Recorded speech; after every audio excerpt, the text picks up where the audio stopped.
The story you want to see will begin in a few seconds, but I'd like to remind you that we're part of public broadcasting. We don't sell commercials, we don't have sponsors. We rely on people like you for support, people who care about educational opportunity. And right now, I'd like to give you an opportunity to help us. You can make a tax-deductible contribution by visiting our website, learningmatters.tv/donate. Thanks for your support, and here's that video. Detroit, Michigan, a city in decline. With a public school system so deep in debt, the state took it over. What we have in this urban school district is a leadership disaster, which if it is not corrected quickly, then we will have damned generations of kids to an inferior education. In early 2009, Michigan's governor hired Robert Bobb, a veteran city manager, to clean up the school district's finances. Everybody has a paper, you don't. F-R-O-M. Takeovers like this have gained in popularity, but it's frequently a messy job. Alleged mismanagement and corruption have contributed to a $316 million hole in Detroit's $1.3 billion school budget. Meanwhile, enrollment has dropped from 167,000 students 10 years ago to about 84,000 today. Did you know when you took this job how bad things were in Detroit? No, not even a clue. When you get on the ground and you start digging even deeper, then you can see, well, these issues are even more substantial. Bob's approach has stirred up ill will. His security detail is a constant presence. Do you worry? Do I worry? Of course I worry. Absolutely. I mean, I go into some very hostile environments. In his first year on the job, Bob shuttered 29 of the district's 200 schools, sparking community pushback. Now he says he plans to close 41 more and lay off about 1,250 teachers, nearly 1/4 of the teaching force. I don't see how they can do what they want to do to keep parents bringing their children to our schools and do anywhere near that number of layoffs. Mark O'Keefe. Mark O'Keefe is vice president of the Detroit Teachers Union, which last year signed a new contract with Bob. I can say some good things about Robert Bobb because this situation was dire and we needed someone to come in and take action. And he did that.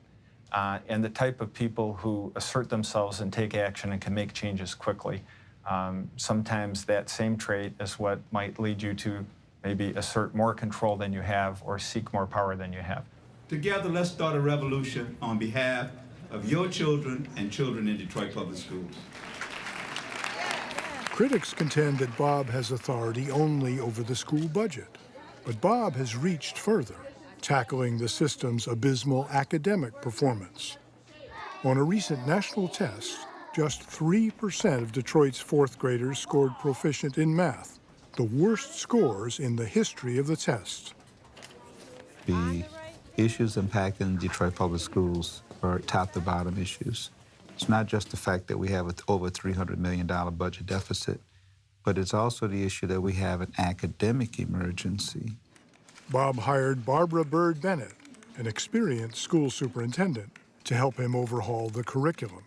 I was amazed at how frozen Detroit had become. I mean, it was as if they were locked in time somewhere where the rest of the education world had moved forward, and they really hadn't. At the heart of Bob's academic reforms are mergers and redesigns of schools. This huge high school will become a pre-K through community college campus. Bob has invited Wayne State University to be a partner. Come on, we have to be creative over here. Across the district, Bob's plans include extending the school day and creating specialized programs in the arts, communications, math, and science. If we care about kids in an urban environment, let's give them the best opportunity that those children can get so that they become college ready. But this past summer, Bob's big plans hit a big wall. Otis Mathis is chair of the Detroit School Board, which filed a lawsuit saying Bob went too far when he got involved in curriculum. Academics, Mathis says, are the responsibility of the superintendent the board has hired. The dispute is that the governor and the emergency financial manager would handle the deficit, and the board and the superintendent will handle academics. And then somehow, in a few months, it got twisted where he'd control everything. The teachers' union signed on to the lawsuit, saying teachers don't know whether to answer to Bob or to the superintendent. O'Keefe cites as an example a test Bob told teachers to give. Then they got a memo from the superintendent saying not to take the test because the superintendent and the board are in charge of academics, and they did not approve of this. So they weren't supposed to take the test. Then they got another memo from Robert Bob saying, ignore the last memo. You have to listen to me and do what I say, take the test. Then they got another memo from someone on the board saying, forget the last memo, don't do it. So what are the teachers supposed to do in that situation? In the end, the teachers obeyed Bob. The power struggle also makes life complicated for principals. Who's your boss? Currently, right now, I answer to the superintendent of schools. I answer to the emergency financial manager of schools and the school board. And the school board. And the school board. And they said it's confusing. You empathize? Well, absolutely. I mean, you can't have an organization where you have, several people in charge. But in my mind, I'm in charge. For parents like Ida Bird Hill, the dispute is one more chapter in Detroit schools' long, sad history. It's a battle of adult egos again.